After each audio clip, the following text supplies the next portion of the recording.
all knowledge comes from Him. He is Alim, who knows even the very secret hidden in our hearts. Allahu alimun bizati sudur. We have a little knowledge, no matter how great scholars we are, how big philosopher we call ourselves. It is only Almighty Allah who knows everything. Our short lecture topic is tips or hints for correct spoken and written English. We have 4 skills in every language. In the English language also there are the same 4 skills. Listening skill, spoken or speaking skills, reading skills and writing skills. These skills are 4 pillars of every language. There is no standard language without these 4 skills or pillars. The first thing that we should know about the English language is spelling. Means using alphabet we pronounce the right words, and in spelling we have to take care of vowels and consonants. We have 5 vowels A, E, I, O, U and 3 half vowels W, H and Y. They are known as half vowels.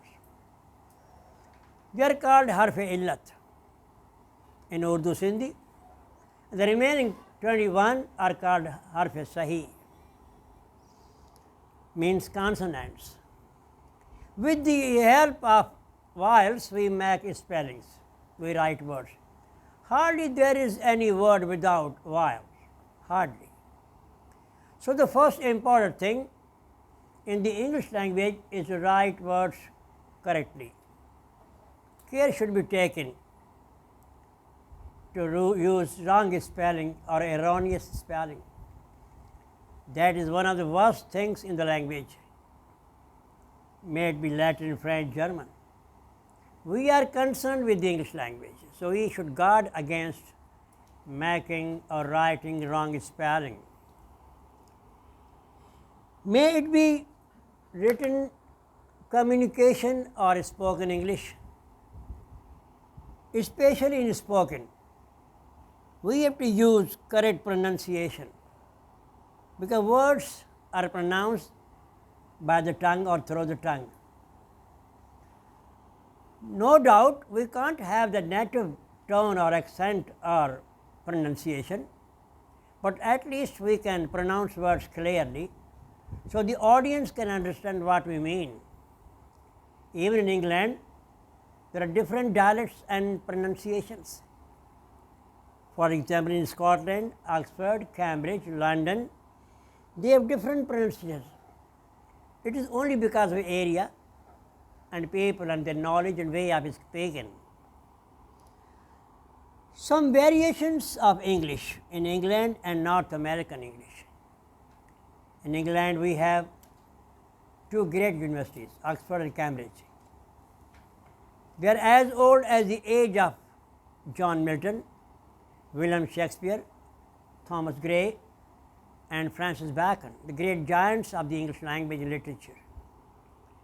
In North America we have 2 countries, the USA and Canada.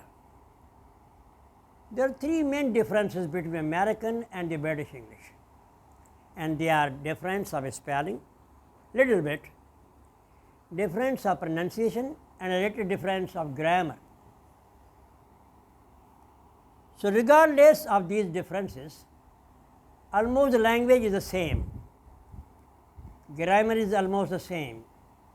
If you happen to write a letter to any American or Canadian university about financial assistance, admission or the courses they offer, you will receive a response in 24 hours in very good English, meaningful, grammatical, having all the qualities of a good English. So to say or claim that American English is not that good English is not a good notion. All Englishes are great.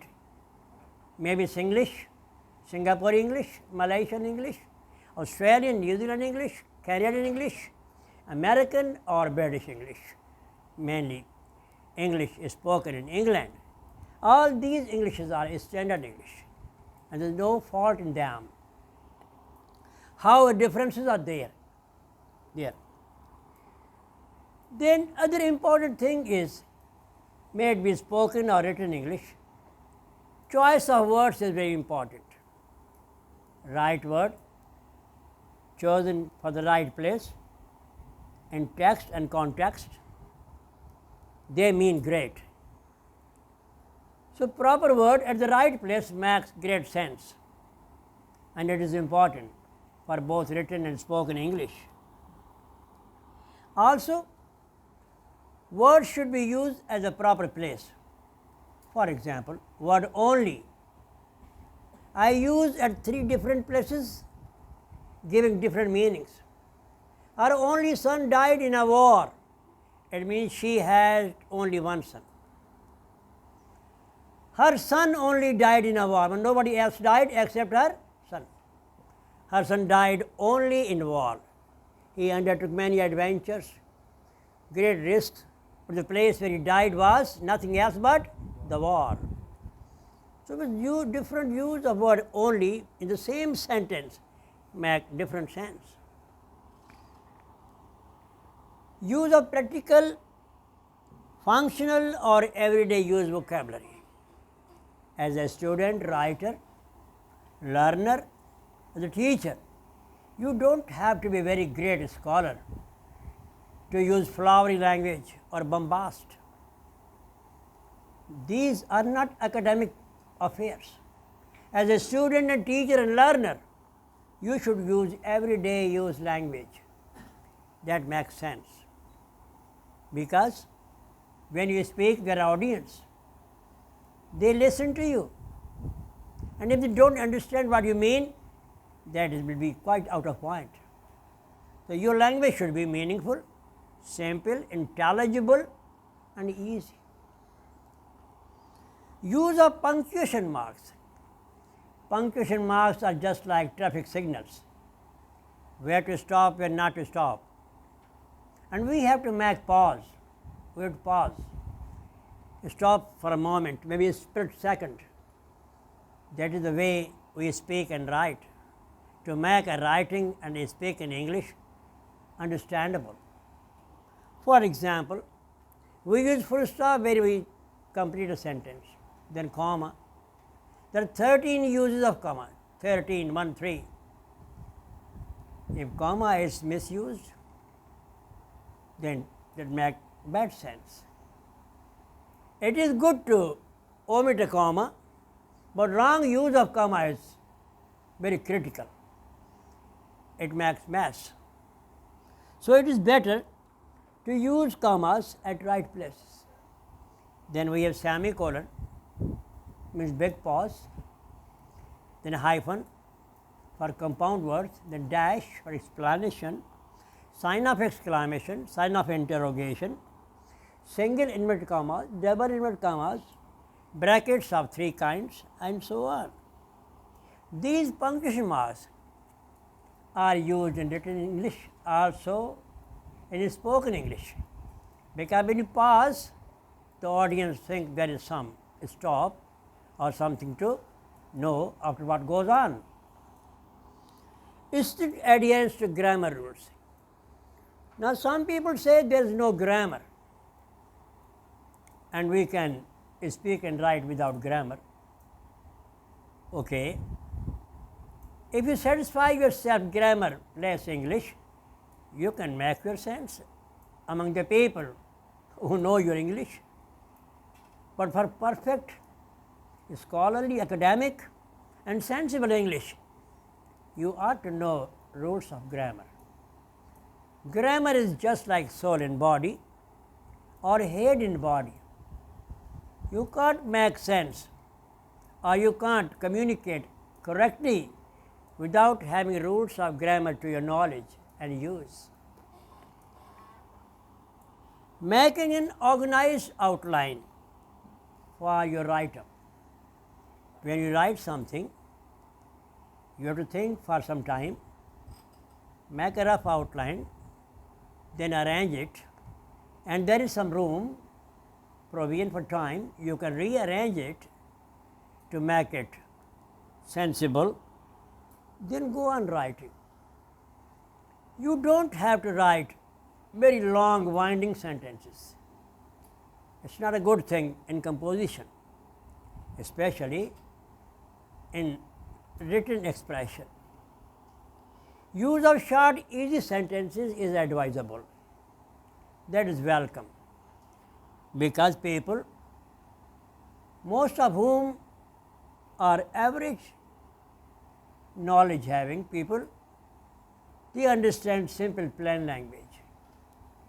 But when you understand the audience or scholarly people, maybe scientists, learned teachers, scholars, and your speech is about some education academic, then you go with the very good language. Good means proper terms of that topic, and they will understand. So, you have to keep in mind the level of your audience or listeners. When you write something, your audience is or are your reader or readers. So, bear in mind that your vocabulary and language should be standard, everyday use. Everything has beginning, middle and end, maybe a short story. The same is very much true of an essay or a passage on a given topic, or a topic you have selected for writing. So, there should be complete introduction to your topic, and this should be like a capsule, neither very long nor very short. It should include all the points concisely, that what you are going to write in the body of your essay or write-up. It should be like a very good beginning to attract the attention of the reader or audience. Every paragraph should have a topic. For example, economic problems of Pakistan. Now, one of the paragraph is inflation, afrat-e-zar. So, you should put down that sentence in the beginning or just after first or second sentence to give the signal to the reader what you are going to write about further. It is very important. It is called topical or topic or title subject or sentence. Logical connection of sentences. Sentences should be connected with each other, like chains of a long line or a long kind of sequence. It is a kind of chain that should be ceaseless or unbroken or intact or a complete whole from beginning to end. It should sound that something is going on wisely and a perfect management and sequence. That is the order of putting down ideas to maintain coherence. Proper sequence of paragraphs, regardless of number, as I said already, at least 3 paragraphs. If you are going to write more than 3, then you have to maintain even 3 paragraphs, you maintain sequence of the paragraphs. That is the beauty of composition. All paragraphs should be connected together like a pieces of chain.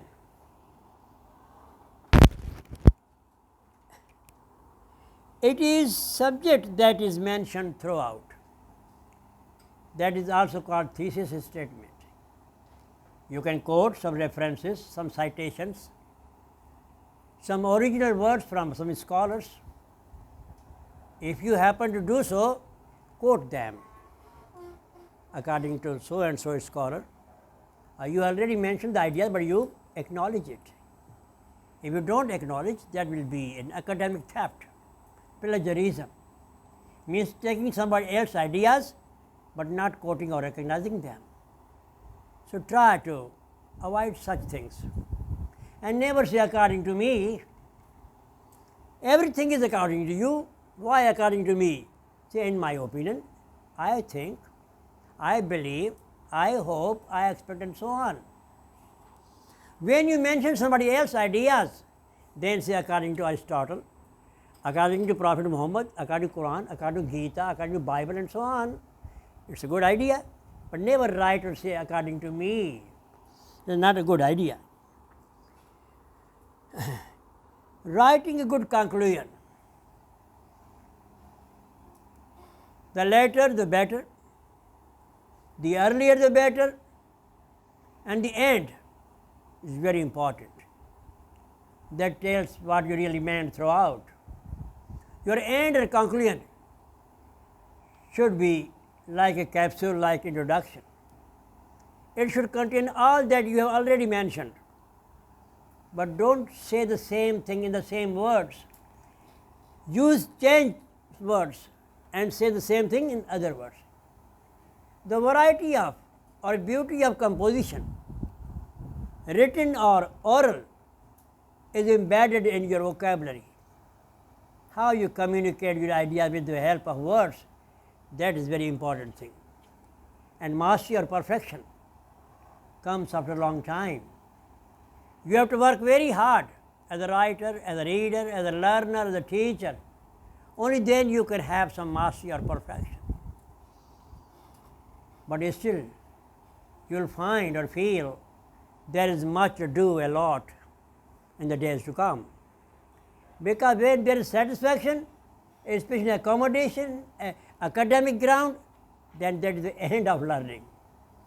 It is a thirst that is never satiated or satisfied or select.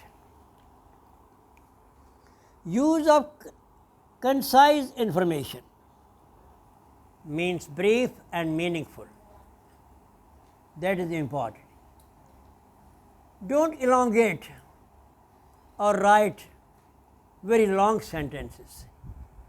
That is not a good habit. If you have more ideas, you are really, instead of having a handful of ideas, you have many ideas, you can write on every idea gradually. That will make a good piece of writing. So instead of writing long passage on one or two couple of points, that will make mess. Try to avoid doing such things. The shorter the better, the simpler the better. Economy of words means using only as many words as are important or required. That is called economizing on words or vocabulary. When we use more words than needed, it is called verbosity or wordiness. We should try to guard against such practice. Paragraphs should be moderate in length. Moderate means average, neither very long nor very short. There are essays comprising one sentence only in paragraph, couple of sentences and so on. But averagely, a good essay contains a paragraph having at least 4 to 5 sentences. And every paragraph, as I said earlier, should have a key idea or topic idea or sentence, and that should be treated throughout that paragraph. For example, joint family system. There are so many people to feed or to eat, and hardly a couple of people work, and in some families only one person works, maybe father, grandfather, and so on. So when I mean joint family system, every problem of joint family system should be treated in separate paragraph. That is a good idea of writing, so that the reader can know what do you mean by this point, and so on. And when you happen to repeat some idea for a stress or emphasis, you can do it, but not every time the same repetition. When I say there should be change of vocabulary, means synonyms, this is the point now, use of other meaning words. For example, flagrant means without taking care of other people, whatever they say, you violate the law, that is flagrant violation of law. But when you don't feel any kind of shame or kind of feeling or shyness on face, when you behave or treat in a way that is very shameful, that is called blatant. So words have the same meaning, but uses are different. Other example, your writing is error-free. You write quite well. You hardly make any mistakes. So your English is impeccable. Your Urdu is impeccable. Your Sindhi is impeccable. Means error-free. And you take great care of avoiding mistakes. You are meticulous. You are meticulous. Words have same meaning. For person it is meticulous, means keen, and for performance or delivery it is impeccable.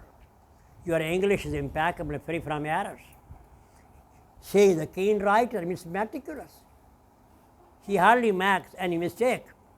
So observant, very careful. We have 1.2 million words in English. Small dictionary. It contains 50,000 entries. 50,000 entries. It is 1 upon 24 of the total English vocabulary, roughly. 1/24, 50,000 words. Averagely, every word has 10 uses or 10 meanings.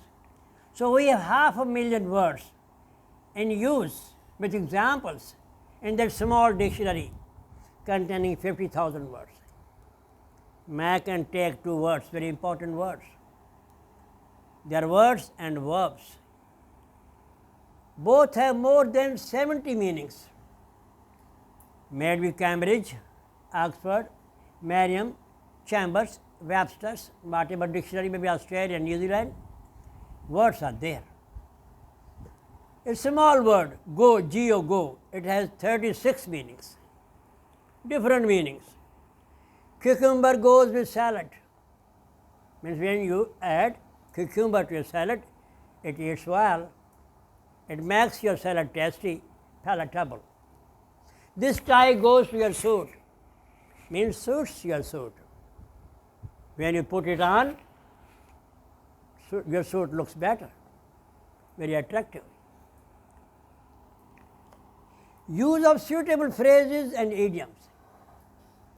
Phrase and idiom is combination of 2 or 3 words that gives some different meaning from the ordinary meaning.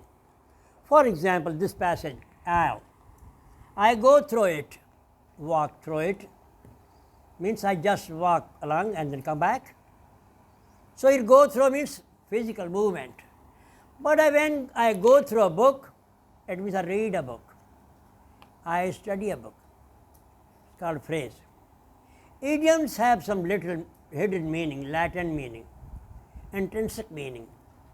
For example, very familiar idiom I normally quote in class. To carry coal to Newcastle.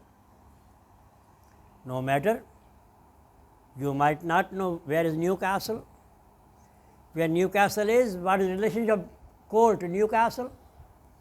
Newcastle is a city, big beautiful town on the bank of a river, Tyne, T-Y-N, the Tyne. And maybe coal is not needed there in winter, or maybe there is plenty of coal already available there.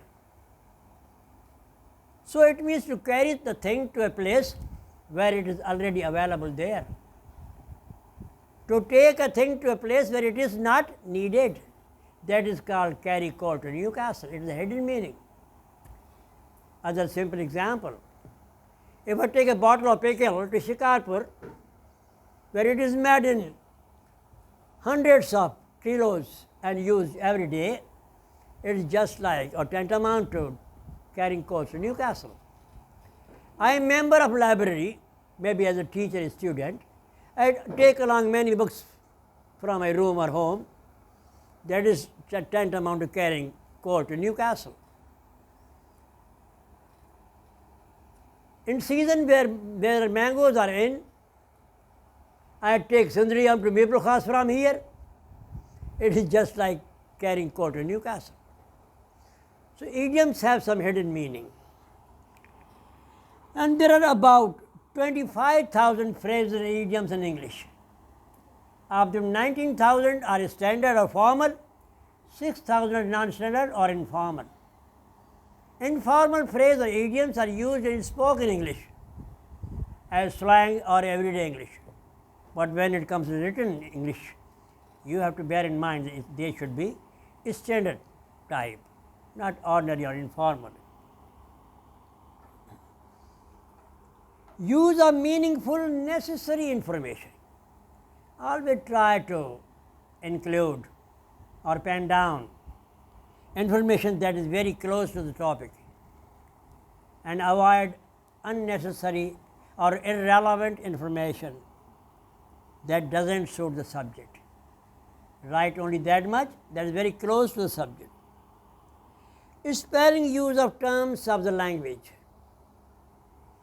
Sparing means limited. In English we have Latin language, French and Greek, German as well. So English has lavishly borrowed from these languages.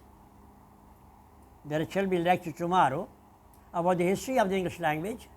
That will be as long as this one, maybe longer than this one. You will come to know how the English language developed, its ages, literary ages, vocabulary, borrowings into English. That is our tomorrow's topic. But here I want to say that there are certain terms of Latin, French and German, mainly legal terms, they are used in English legal language, court language.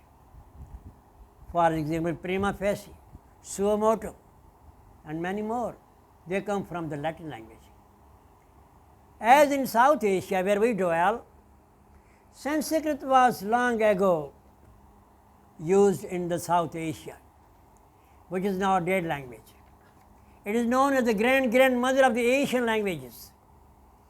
Likewise, the Latin language, which is now very much current and prevalent in Italy, it has been the grandmother of many European languages. Very great language, very old language. Francis Bacon, John Milton, William Shakespeare, they have used a great many words of the Latin language in their poetry and prose, especially William Shakespeare in his dramas and John Milton in his poetry. Francis Bacon has also used in his essays Latin words. Use of formal, standard, familiar abbreviations. Abbreviations is mukhaffif. Professor, PROF, Dr. DR, Mr. MR, Mrs. MRS, they are abbreviations. Also there are contractions, will not, won't, do not, don't, cannot, can't, they are known as contractions. Also there are initials, ILO, International Labour Organization, IMF, International Monetary Fund, WB, World Bank, WHO, World Health Organization. When we use letters, they are called initials. But when we have complete word, we use acronym. United Nations International Children's Emergency Fund, United Nations Education Scientific Cultural Organization, UNESCO. They are called acronyms. Means complete form in word by taking one letter from every word. WAPDA, Water and Power Development Authority, it's an acronym. Complete word, pronounced here and beyond country. IMF knows what WAPDA is in Pakistan. Avoid using substandard, erroneous, coined abbreviations. We are very much fond of using such things, especially the young people these days use abbreviations. BC for because, WO for without, BF, BW for between, I hit it in here, very good. Use of formal contractions, they are important, especially in spoken English. Use of mix of sentences. From grammar point of view, we have 5 kinds of sentences. They are assertive, means bayani. They can be affirmative and negative. Then we have interrogative sentence, exclamatory, imperative and optative. 5 kinds of sentences. With some variation. From grammar point of view, we have 4 kinds of sentences: simple sentence, compound sentence, complex sentence, compound complex sentence. 4 kinds of sentence. And they work very well when you have a little mastery or command on their use. When you speak, when you write, they help you a lot for communication of your ideas or reflecting your ideas on a given topic. So it is important to have some practice of writing and speaking. When you come before audience, this is your age of making future or career. You have to go a long way, and you people are very fortunate enough to be here. It is a proof that you can make something great by using your talent, knowledge, efficiency, physical and mental powers. You can make marvels. No matter you get selected or not, but this is a great opportunity to be here. Make best of it. Your parents, your well-wishers, your close relatives, your kith and kin, especially blood relations, they expect a lot of you. So you have to make their expectations or dreams come true.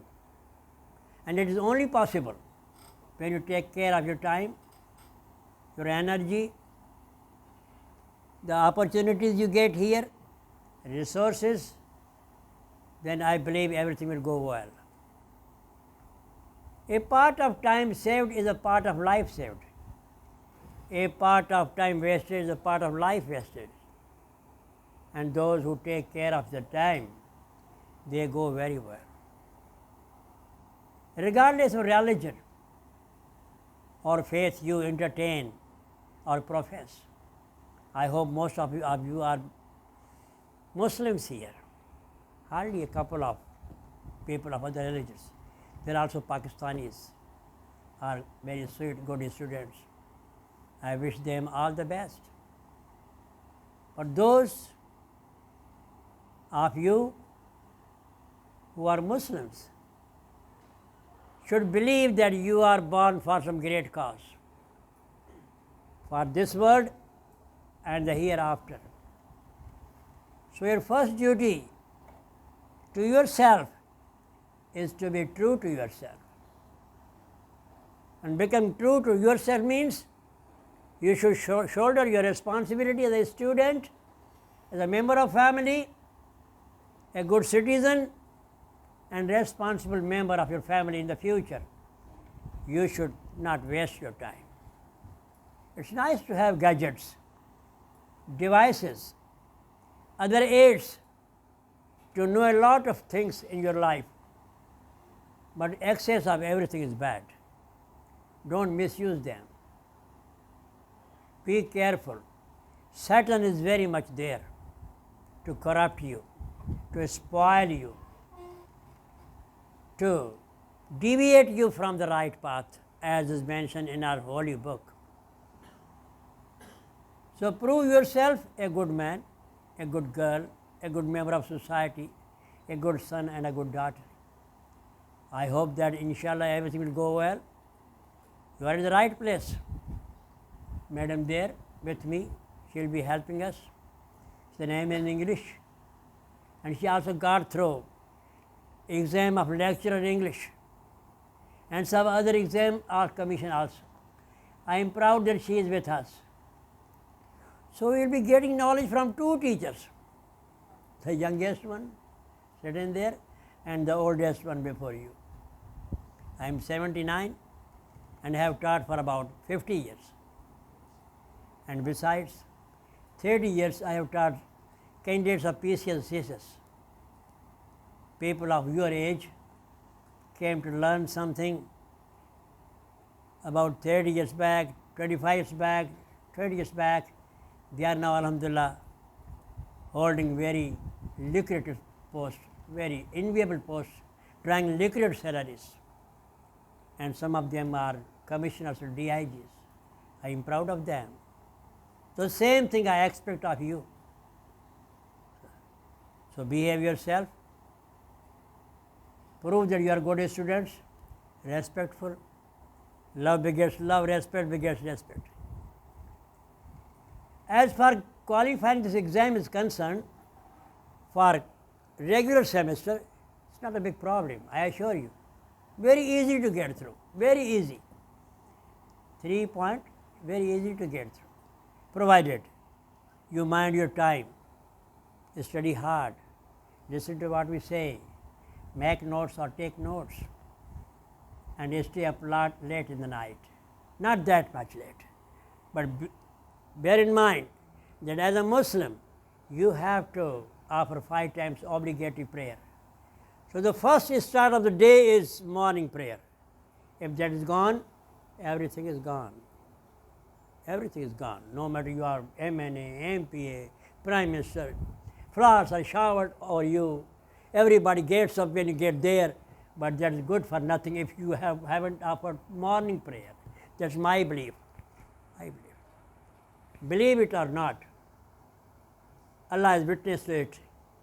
For years together, say about 40 years, I haven't missed my morning prayer deliberately. Allah is witness to it. The same I expect of you, from Muslim boys and girls.